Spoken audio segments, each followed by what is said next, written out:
میں ہوں ڈاکٹر امجد ایوب مرزا اور آپ سن رہے ہیں میرا پوڈ کاسٹ مائی پرسپیکٹیو، یعنی میرا زاویہ۔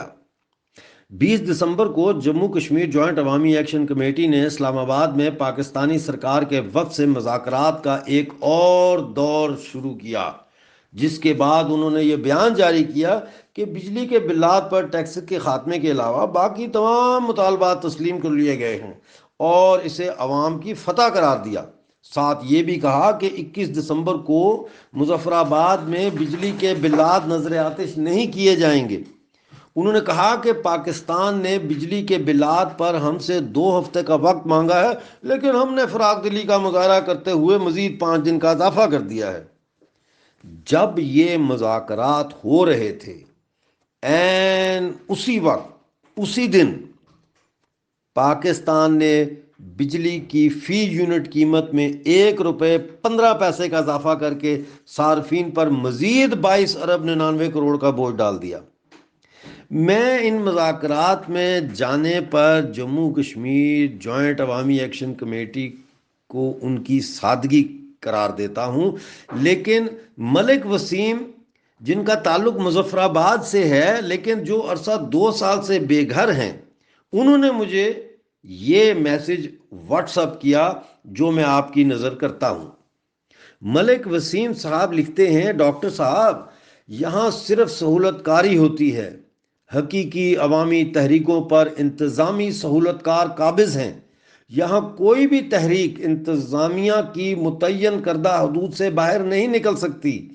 یہ قومی آزادی سمیت حقوق کے نام پر جتنی تنظیمیں، جتنی تحریکیں چل رہی ہیں، انتظامیہ اور مقتدرہ حلقوں کی مشاورت سے چل رہی ہیں۔ 2 مقاصد ہیں: ایک تو کچھ چند لوگوں کی ذاتی تشہیر، چھوٹے موٹے معاملات کی یکسوئی اور ہڈی کی صورت میں مراعات دی جاتی ہیں۔ دوسرا، حقیقی عوامی لیڈرشپ اور مزاحمتی تحریک کا راستہ اپنے تنخواہ دار پالتو سہولت کاروں کے ذریعے روکا جاتا ہے۔ ڈاکٹر صاحب، موجودہ تحریک سے بہت سارے دوستوں سمیت ہم نے بھی بہت سی امیدیں وابستہ کر رکھی ہیں، مگر نتیجہ وہی صفر نکلے گا۔ موجودہ تحریک ایک وقت تک خالص عوامی تحریک تھی اور اس کی باغ ڈور بھی عوام کے ہاتھوں میں تھی۔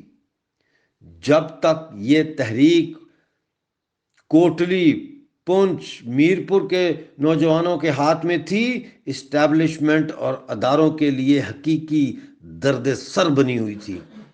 پھر کاریگر حرکت میں آئے اور مظفر آباد میں اپنے پرانے یاروں انتظامی سہولت کاروں کو ایکٹیو کیا اور ایک عوامی ایشو پر پہلے سے چلنے والی عوامی تحریک کو ہائی جیک کرنے کے لیے ایک مرکزی کمیٹی کا اعلان کر دیا گیا۔ مطلب جب تک تحریک عوامی تھی، پھیل رہی تھی، انتظامیہ اور اداروں کے لیے مسئلہ یہ تھا کہ وہ کس کو ڈرائیں، کس کو خریدیں، کس سے مذاکرات کریں۔ یہاں تو ہر شخص لیڈر تھا، کیونکہ مسئلے پر شخص کا ذاتی مسئلہ تھا۔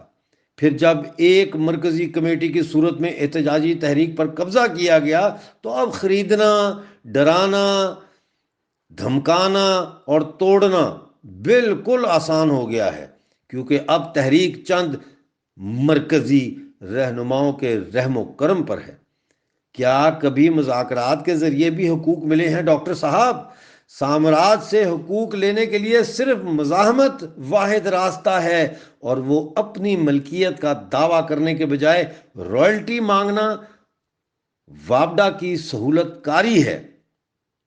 آپ موجودہ تحریک کو شروع سے تجزیہ کر کے دیکھیں۔ نوجوانوں نے ملکیت کا دعویٰ کیا، بیوروکریسی کی مراعات کے خاتمے کا مطالبہ کیا، مگر جب پرانے کاریگر حرکت میں آئے تو غیر محسوس انداز میں ملکیت کے دعوے کو رائلٹی اور بجلی کے نرخوں کے تعین میں تبدیل کر دیا گیا۔ باقی تسی آپ کافی سمجھدار ہو۔